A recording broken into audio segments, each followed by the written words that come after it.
يا هلا، أخباركم حبايبي؟ يا رب اليوم تكونوا كلكم بخير. الوصفات هذه اللي انتوا شايفينها هي صور لوصفات سلطات عملناها مع بعض قبل هيك على القناة. واليوم حبيت اني اشارككم بوصفة جديدة لسلطة المكرونة.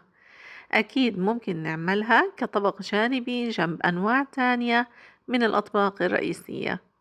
ولو أول مرة بتشوفوا القناة، أنا أماني وهاي قناتي أحلى الوصفات. بتمنى إنه فيديو اليوم يعجبكم، وأكيد ما تنسوا اللايك والاشتراك في القناة. ويلا نبدأ، بسم الله. عندي هنا مكرونة، أي شكل مكرونة بتحبيه ممكن تستخدميه.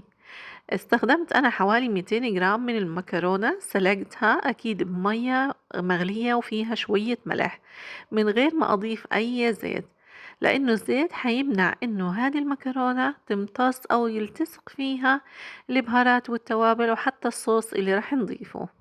وعندي هان تشكيلة الخضار اللي حابة إني أضيفها على هاي السلطة. حبيت اليوم إني أعملها بالتونة بدل السلامي أو المرتديلا. عندي هنا علبة من التونة وبصل أبيض وفلفل ألوان وبقدونس، وممكن كمان نستخدم الذرة المعلبة أو ذرة طازة وانتي تسلقيها لحد ما تستوي معاكي. راح أضيف كل المكونات فوق المكرونة وحبدأ أحضر الصوص. للصوص بدي أستخدم هنا عندي 3 معالق من المايونيز، عليهم حوالي معلقتين كبار من اللبن الزبادي، أو ممكن تستخدمي اللبنة. وهحط كمية منيحة من عصير الليمون لأنه التونة أكيد بتحب الليمون، ولو عندك كمان برش ليمون بتقدر تضيفيه.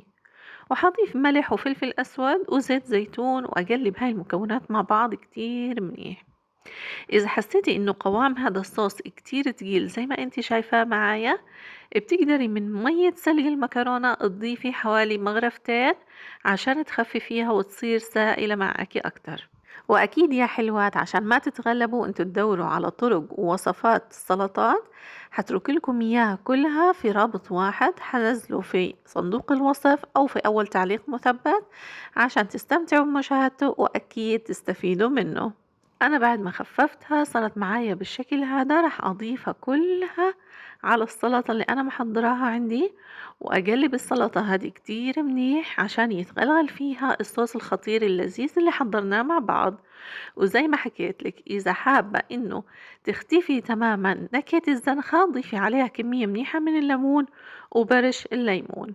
هاي السلطة تعتبر من السلطات الباردة، يعني كل ما تركتيها فترة أطول رح تمتص معاكي صوص وتطلع نكهتها كتير ألذ. وأكيد ممكن تزينيها، وحتى لو ما زينتيها شكلها لوحده كتير بشهي وبجنن.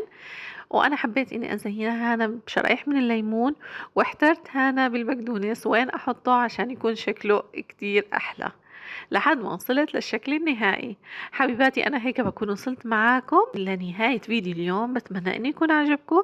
أكيد ادعموا قناتي باللايك والاشتراك. إلكم مني أحلى تحية من قناتي أحلى الوصفات، صحة وعافية.